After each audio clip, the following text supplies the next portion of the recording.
Ya. Todos los vasos sanguíneos tienen la característica de ser distensibles, unos más que otros. La distensibilidad que tienen las arterias se acomoda de acuerdo a la actividad de la bomba cardíaca. Por eso es que nosotros tenemos un flujo continuo y relativamente homogéneo por cada trayecto. ¿Sí? Ahora, si comparamos qué vaso es más distensible, van a ser las venas, los vasos que son de mayor distensibilidad.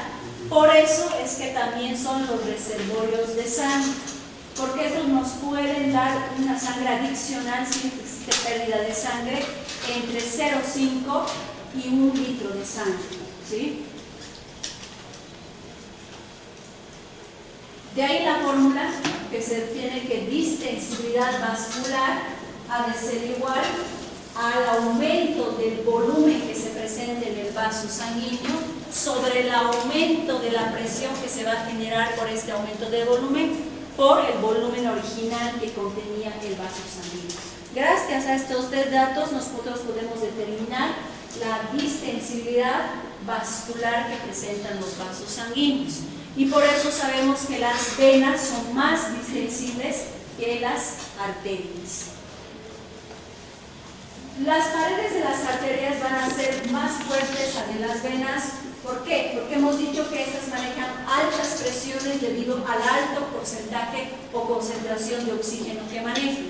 En cambio, las venas que transportan la sangre que tiene alto contenido de CO2 y bajo contenido de oxígeno, ¿sí? Por lo tanto, van a manejar presiones bajas, por lo cual no tiene que ser tan fuerte la pared de estas para manejarlas. Pero aquí vamos a ver que las arterias pulmonares, como son las encargadas de transportar sangre venosa, aquí va a romperse la regla en que cuál vaso es más distensible, las venas. En este caso, las arterias pulmonares, al transportar la sangre venosa, van a ser 6 veces más distensibles que las arterias sistémicas, ¿sí? Porque es uno de los... ¿Qué? Las arterias, o sea, las venas son más distensibles que las arterias, pero ¿dónde se rompe la regla? En las arterias pulmonares. ¿Por qué? Porque van a tener la función de que realizan las venas, de transportar la sangre venosa hacia los pulmones. Por eso estas arterias van a ser 6 veces más distensibles que el resto de las arterias, ¿sí? Ahora, otro término que vamos a ver que es similar al de la distensibilidad es el de la capacitancia vascular. Capacitancia vascular es la capacidad que tiene cada vaso de manejar una cantidad de sangre, ¿sí? Para eso se distiende, sobre todo el de las venas, en cada punto de la circulación por cada incremento de la presión que se genera. A eso se va a denominar capacitancia vascular. Capacidad que tiene el vaso de distenderse por cada incremento de volumen, que a su vez va a generar un incremento de presión. Eso por cada sector de la vena, por cada sector de la arteria. De ahí que la complianza vascular también puede ser aumento de volumen sobre el aumento de la presión. Las mismas unidades que nosotros manejamos para la distensibilidad, ¿sí? O sea que nosotros podemos decir que las venas tienen una complianza de 24 veces. ¿Qué quiero decir y de dónde saco las 24 veces? Las venas son más distensibles que las arterias. ¿Cuánto? 8 veces más que la arteria a la que le corresponde. Las arterias van acompañadas de venas. Estas venas que son compañeras van a ser 8 veces más distendibles que su arteria.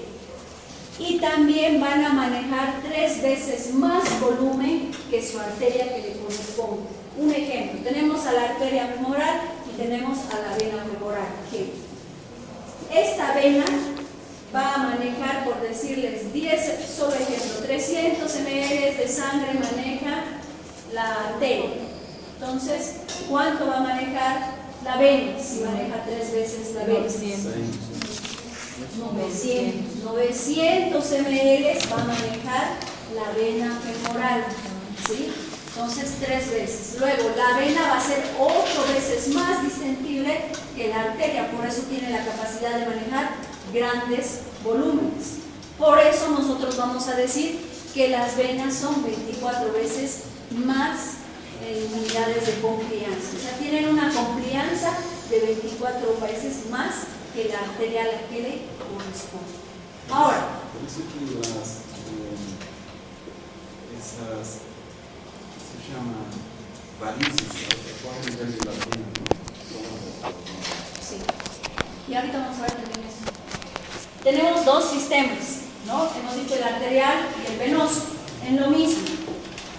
El sistema arterial maneja normalmente y promedio 700 ml para que nosotros tengamos una presión arterial media de 100 milímetros de mercurio, ¿sí?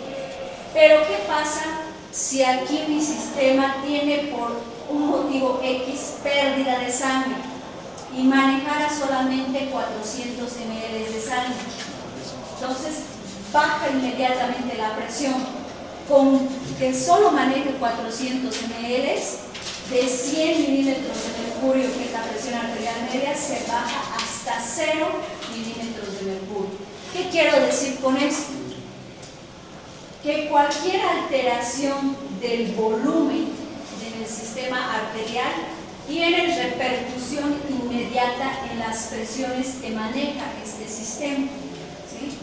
Lo cual no ocurre en el sistema venoso. El sistema venoso, por su capacidad de distensibilidad, maneja entre 2000 y 3500 ml, ¿sí? Eso es lo que maneja. Para que yo pueda alterar la presión en el sistema venoso, requiero unos volúmenes entre 2500 y 3000 ml para lograr afectar la presión del sistema venoso. Es decir, que para que si existe cambios del volumen en el sistema venoso, ¿sí?, volúmenes aceptables, no va a repercutir en mi presión en el sistema venoso. ¿Por qué? Porque yo requiero grandes volúmenes externos para afectar la presión. ¿Y si tengo efectos en las válvulas? ¿Efectos en las válvulas? Sí. Insuficiencia en las válvulas, las venas. Todo repercute en el sistema venoso, en las presiones. Sí, entonces va a repercutir en las presiones. Sí, y va a afectar también el gasto cardíaco. También. ¿Y ahora vamos a ver por qué? Por este tipo de manejo que tiene mi sistema venoso y mi sistema arterial, es que nosotros podemos transfundir externamente la sangre, pero lo hacemos al sistema venoso. ¿Cuánto podemos transfundir sangre en una sola? Entre 500, exagerando, 800 ml. Yo le pongo eso y no le va a repercutir en el funcionamiento de todo mi sistema. Pero si yo le pongo de golpe inmediatamente a esa persona 3000 ml, inmediatamente sí va a repercutir en mi sistema venoso y este va a repercutir en el sistema arterial. Entonces, por eso es esta distribución de mi sistema, ¿sí?, en cuanto a volúmenes y manejos. Ahora, generalmente, ¿para qué se produce la vasoconstricción, ¿sí?, en las venas? Sobre todo en las venas. Para obligar a que la sangre regrese al corazón, ¿sí? Este es un mecanismo de defensa, si ustedes quieren. ¿Cuál es el rol? Si yo tuviera una escasez de sangre por una hemorragia X, voy a proteger ciertos órganos vitales. Le voy a quitar sangre a algunos para mandar y que funcionen otros. Entonces, ¿cómo hago eso? Vasoconstricción. Le mando lo que le correspondía al sistema venoso, y le mando esto hacia la aurícula derecha, de tal forma que la bomba cardíaca lo distribuya a estos mis órganos vitales, ¿sí? Cuando exista pérdida de más del 25% de sangre, voy a tener repercusiones en el funcionamiento de la bomba cardíaca y en el funcionamiento de la circulación. Hasta los 25%, ¿sí?, no va a haber alteraciones de las funciones. Tiene que ser mayor para que comience a haber repercusión en la función de la bomba cardíaca y del funcionamiento, ¿sí? O sea que si yo tengo una pérdida de sangre de 50%, se va a ver alterada la función de la bomba cardíaca y del sistema circulatorio, ¿sí? Otro término viene a ser la complianza diferida, ¿sí?, que nos dice que un vaso sanguíneo con un aumento de volumen se produce un aumento de presión para que éste vaya a volver a la normalidad. ¿Qué quiere decir? Esto se aplica sobre todo a las venas. Tengo una vena, esta maneja un volumen, por decirles, de 30 ml, una vena X. Por alguna causa le llega mayor volumen, 100 ml, ¿sí? Como esta vena está manejando 100 ml, se va a incrementar la presión dentro de este vaso. ¿Pero qué va a hacer la vena? Se va a distender. Vasodilatación. ¿Para qué hace eso? Para que la presión que se incrementó vuelva a la normalidad. ¿Por qué normalidad? Porque se está ajustando a la presión que puede manejar, ¿sí? Entonces, a eso se refiere complianza diferida, que la presión vuelva a la normalidad de la que puede manejar. O sea que por eso se acomoda, sobre todas las venas se acomodan a grandes volúmenes. Ahora, la distensibilidad que tienen las arterias, hemos dicho, se acomoda a la actividad que tiene la bomba cardíaca. ¿Qué quiero decir con eso? El ciclo cardíaco tiene dos fases principales. ¿Cuáles son? Sístole y diástole. Sístole, contracción, flujo de salida de sangre. Diástole, relajación. Si nosotros fuéramos así, medio, no supiéramos mucho de cómo funciona nuestro cuerpo, podríamos decir, sístole, pasa sangre por los vasos sanguíneos. Diástole, no hay flujo de sangre por los vasos sanguíneos. Pero los vasos sanguíneos tienen la capacidad de la distensión. Entonces ellos se van a acomodar a la actividad de la bomba cardíaca de tal manera que exista flujo continuo y homogéneo por todo mi sistema arterial y luego por el sistema venoso, ¿sí? No tiene que haber cero flujo por ningún vaso sanguíneo. A eso se refiere, y gracias a la distensibilidad es que se puede lograr eso, ¿sí? Ahora, en una persona adulta existe una presión alta, que nosotros decimos la presión sistólica, y una presión baja, que nosotros llamamos la presión diastólica. La diferencia que exista entre estas dos presiones, es decir, presión sistólica menos la presión diastólica, se la va a conocer como presión de pulso, ¿sí? Esta presión de pulso se va a ver afectada por dos procesos fisiológicos. ¿Cuáles son estos? Va a ser por el volumen sistólico del corazón, que era en condiciones normales, ¿cuánto es el volumen sistólico? Sistólico. ¿Cuánto? 70 y 80 ml, sistólico. 110, 120 es lo que es TL diastólico. Ya. Entonces, ¿quiénes me van a afectar la presión del pulso en condiciones fisiológicas? El volumen sistólico y la distensibilidad que tengan las arterias. ¿Qué patologías me pueden alterar? La presión del pulso, la estenosis aórtica, la insuficiencia aórtica y el conducto arterioso permeable. Estas me van a afectar la presión del pulso. Ahora, ¿qué situación fisiológica me altera el pulso y la presión? en los ancianos. ¿Por qué se ve afectado? Porque las paredes de las arterias se tienden a endurecer por el proceso que nosotros conocemos como arteriosclerosis. Y al estar más dura la pared, entonces pierde la capacidad de distensión.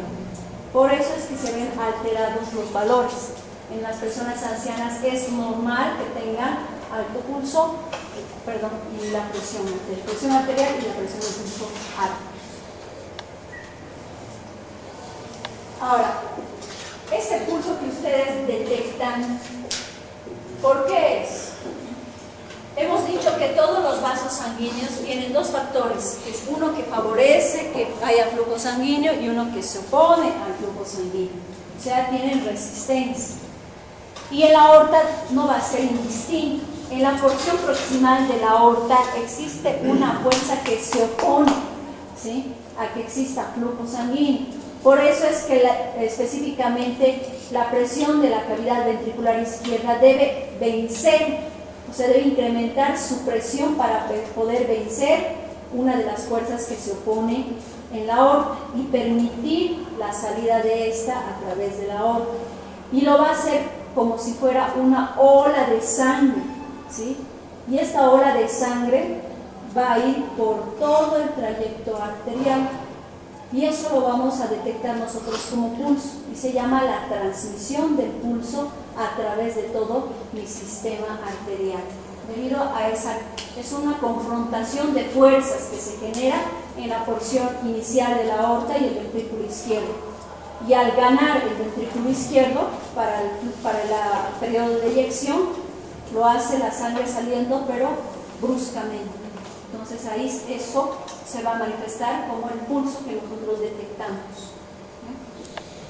Esta velocidad de la transmisión del pulso varía.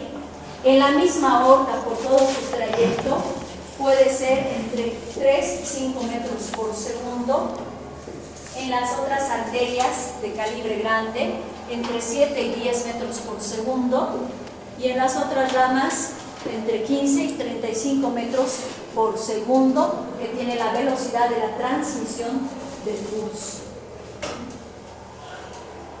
Otro término va a ser la denominada presión arterial media. La presión arterial media viene a ser un punto intermedio entre estas dos presiones. Pero aquí la presión arterial media va a estar determinada más por la presión diastólica, es decir, 60% por la presión diastólica y 40% por la presión sistólica. Por eso es que nosotros podemos decir que la presión arterial media es igual a 2 veces la presión diastólica más la presión sistólica sobre una constante 3. De ahí podemos obtener exactamente su presión arterial media. Ahora, las venas, que son los vasos más distensibles, la función principal que tienen es la de trasladar la sangre hacia el corazón, ¿sí? Para esto vamos a ver cómo estas venas tienen esa función y todas las venas van a depositar la sangre, casi la mayoría de las venas van a depositar su sangre en la aurícula derecha. Nosotros podemos decir que la presión venosa central se encuentra en la aurícula derecha, que tiene un valor normal de promedio de 0 milímetros de mercurio, ¿sí? Ese es el valor normal de la presión venosa central, que es la presión intraventricular de la aurícula derecha. Tiene que estar equilibrada entre la capacidad que tiene la sangre, entre la capacidad que tiene el corazón de recibir la sangre por las venas y la capacidad que tiene de bombear sangre hacia los tejidos. Eso tiene que haber un equilibrio para que exista una adecuada presión venosa central y siga este ciclo cardíaco normal. ¿Qué factores fisiológicos pueden llegar a aumentar el retorno venoso o alterar el retorno venoso? Cualquier incremento excesivo del volumen de sangre una vasoconstricción sostenida, continua, de los grandes vasos, específicamente de las venas, y la vasodilatación arteriolar. Estos tres factores me pueden alterar mi retorno venoso y por lo tanto la presión venosa central. ¿Sí? Ahora, si me voy hacia valores positivos, la presión venosa central se puede elevar incluso entre 20 y 30 milímetros de mercurio. ¿Qué patologías me llegan a generar esto? La insuficiencia cardíaca grave y lo que es la transfusión masiva de sangre. Esas dos me pueden llegar a incrementar la presión de 0 hasta 20 o 30 milímetros de mercurio. ¿Sí? Si yo llego a incrementar la presión en mi aurícula derecha hasta estas cifras, ¿qué va a pasar con el retorno venoso? ¿Qué ocurre? ¿Se produce o no se produce el retorno venoso? Si aumenta la presión en mi aurícula derecha, se está disparando a 20 milímetros de mercurio, ¿hay retorno venoso o no hay retorno venoso? Por eso se está aumentando. No habría, pues. Si hay una fuerza que no está permitiendo que llegue la sangre, por lo contrario, le está diciendo que se vaya. Entonces se va a retornar a las venas, hacia donde haya mayor declive. ¿Qué? El retorno venoso es cuando llega hacia el corazón. Retorno venoso es cuando llega al corazón. ¿Sí? Si se dispara la presión a nivel de la aurícula derecha, es decir, se dispara la presión venosa central, no va a haber adecuado retorno venoso, va a haber reflujo retrógrado de sangre. ¿Sí? ¿Qué generaría este aumento de Estas presión? dos patologías. No, este aumento de presión en la aurícula, ¿qué generaría esto? Estas dos patologías. No, esto no sería como consecuencia de este aumento. No, esto te va a generar que la presión se produzca esto. Estas dos. Ahora, al otro lado me voy a ir. Si va a un valor positivo, ¿qué pasa si mi presión venosa se va al otro extremo? A menos 5 milímetros de mercurio. O sea, ¿qué pasa aquí? Mucho. Le estoy permitiendo que retorne gran cantidad de sangre. ¿Y eso qué ocurre? Cuando una persona no está acostumbrada a hacer ejercicios y de golpe se mete a una maratón de aquellas, entonces, ¿qué estoy haciendo? Estoy forzando a trabajar a mi bomba cardíaca de tal manera que yo puedo generar que mi presión venosa se dispare a menos 5 milímetros de mercurio. Entonces, con eso estoy favoreciendo mi retorno venoso. ¿Sí? Esas dos cosas. Ahora. Como isso não é bueno, qual é melhor? O retorno venoso ou não haver retorno? Todos os dois não. ¿Cuál creen que sea mejor? Que haya mayor retorno venoso, las que está tratando de compensar tus necesidades. ¿No? Ahora, si la aurícula derecha tiene una presión de 0 que es normal y esta se llega a incrementar, esta presión se va a transfundir a todo el sistema venoso. Principalmente ¿a qué sistema? A las venas de mis pies. Ahí es donde más va a repercutir los cambios de presión. ¿Sí? A partir de los 4 o 6 milímetros de mercurio que se incremente la presión venosa central, comienza a haber alteraciones en la presión de las venas periféricas. ¿Sí? Y no solo eso.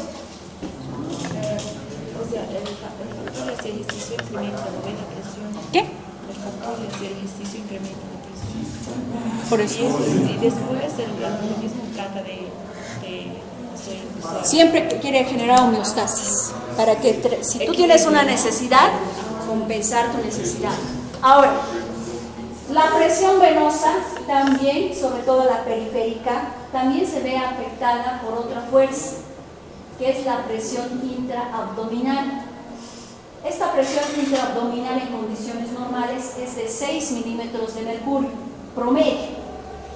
Si esta se dispara hasta 30 milímetros de mercurio, de 15 a 30 milímetros de mercurio, esta repercute también sobre mi sistema venoso periférico, ¿sí? ¿Qué son las patologías que me van a generar el incremento de la presión intraabdominal? Todos los tumores en mi caja abdominal, ¿sí? Todos. La ascitis, la acumulación de líquido, también me genera incremento de mi presión intraabdominal, como ocurre en este señor. Este es varón.